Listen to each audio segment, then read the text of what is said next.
crisi economica che abbiamo di fronte, che non è solo una crisi economica, ma è una crisi culturale, morale, perché noi abbiamo di fronte una classe dirigente diciamocelo chiaramente, di imbroglioni, di corrotti e di incompetenti. Però questa classe dirigente non può durare, e la gente, come è accaduto altrove, saprà ribellarsi. Certo, non dovrà affidarsi allo spontaneismo. Io penso alla situazione del Nord Africa e mi preoccupa. Hanno fatto grandi cose, dobbiamo inchinarci di fronte a quelli che hanno lottato in Algeria, in Libia, o che stanno lottando in Siria, che hanno lottato e stanno lottando in Egitto e così via, e in tanti altri posti, però l'organizzazione non c'è abbastanza, la forza di costruire un'alternativa la vediamo fragile. E così anche noi in Italia, nello stesso tempo in cui denunciamo questa situazione, io parlo di queste cose perché il libro è di questo che parla, ripensando il passato, parla del presente.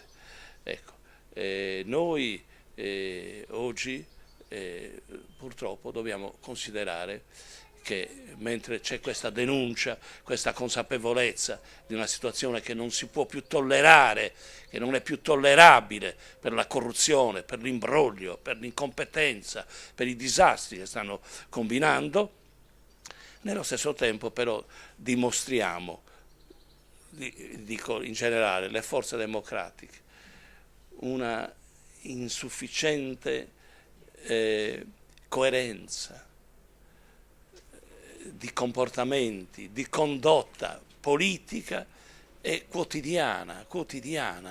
Vediamo che molto spesso prevale la divisione, la gara di persone, l'uno contro l'altro, di gruppi e così via. Non si va avanti in questo modo. Ecco, dobbiamo discutere, anche per parlare molto criticamente, dobbiamo essere severi con noi stessi, perché il berlusconismo è penetrato nel profondo, ci ha colpito un po' tutti e spesso i difetti che denunciamo li abbiamo un po' assorbiti. Ecco, allora discutere del mio libro, o discutere comunque, confrontarci, parlando della situazione attuale, ricordando il passato, significa dare risposta, tentare, lavorare per dare risposte al presente, costruire, impegnarci, ecco, sul piano diciamo morale e voglio dire politico nell'espressione più alta che si possa immaginare. La politica, come diceva Socrate e ha richiamato Roberto, la più nobile occupazione dell'uomo, nel senso che si occupa degli interessi generali, e tutto questo è possibile, che la gente se ne occupi di più degli interessi generali, sempre di più, come è stato, e qui finisco, come è stato possibile. Pensate, adesso faccio 3 esempi. 1700, la rivoluzione francese, quando si è abbattuto il feudalesimo, si è incominciato ad abbattere in maniera definitiva e risolutiva il feudalesimo, la rivoluzione francese, erano i giovani alla testa ed erano menti illuminate, grandi uomini. Voglio citare, che io cito nel libro, uomini come Kant, come Rousseau, come Voltaire e tanti altri. E poi il risorgimento in Italia, se ne parla oggi da 150 anni, erano giovanissimi quelli che hanno combattuto con Garibaldi, con Mazzini, ma lo stesso Mazzini aveva nel 48, quando fanno la Repubblica, aveva 43 anni e Garibaldi ne aveva 41 allora, nel 48, quando si è fatta l'unità d'Italia, quindi erano ancora giovani. E Goffredo Mameli, di origine sarda, ogliastrina, pare di Arzana, aveva 22 anni quando è morto, 22 anni, tanti erano giovani. e li abbiamo dimenticati, non dobbiamo dimenticarli. È stato un periodo fondamentale, che poi non ha reso quanto avrebbe dovuto, perché poi sono sopravvenuti gli imbroglioni, i faccendieri, anche allora nell'Ottocento, e hanno fatto man bassa. E poi vorrei ricordare il terzo momento importante, la caduta del fascismo, la vittoria antifascista, la rivoluzione democratica e antifascista degli anni 40, allorché, ecco, io ne parlo nel libro e ne parlo con passione, perché io voglio ricordare, soprattutto per l'oggi, che ci serva di insegnamento per l'oggi.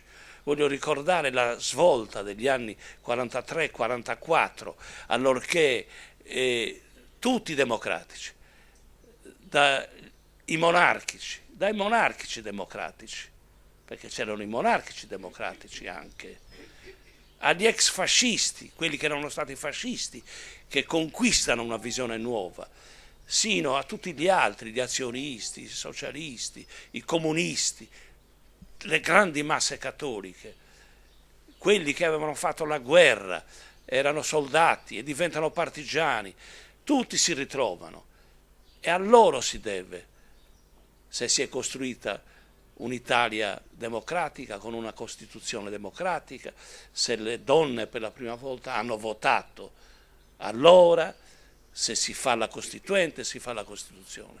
Poi dopo sono successe tante cose, le abbiamo detto prima, e oggi viviamo nella penombra, nel declino, nel degrado morale, ma si può risalire, si può andare avanti, si può rovesciare la situazione. Ecco, per questo io ho voluto scrivere il libro, quindi fondamentalmente per un impulso morale, e voglio dire, l'ha detto Roberto, con ottimismo, per dirla con Gramsci, col pessimismo dell'intelligenza, ma con l'ottimismo della volontà, con la fiducia e la speranza che alla fine la ragione vincerà.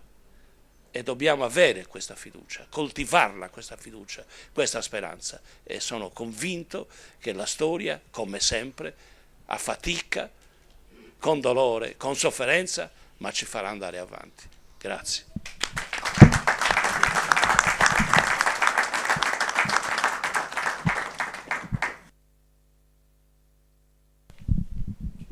Io apro alle domande e agli interventi dal pubblico.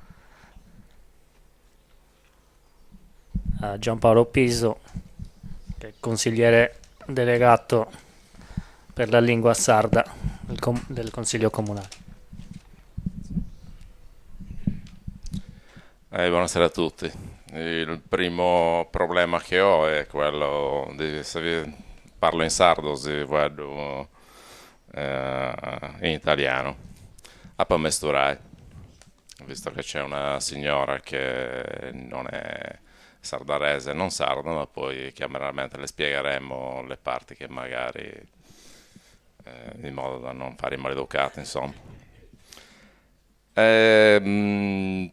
Quando con gli amici della Proloco abbiamo deciso di riproporre il libro Svostai Sardarese, io ricordo di aver chiesto a loro, detto a loro che mi sarebbe piaciuto che ci fosse anche uno o due libri in italiano, o a parte quelli in sardo.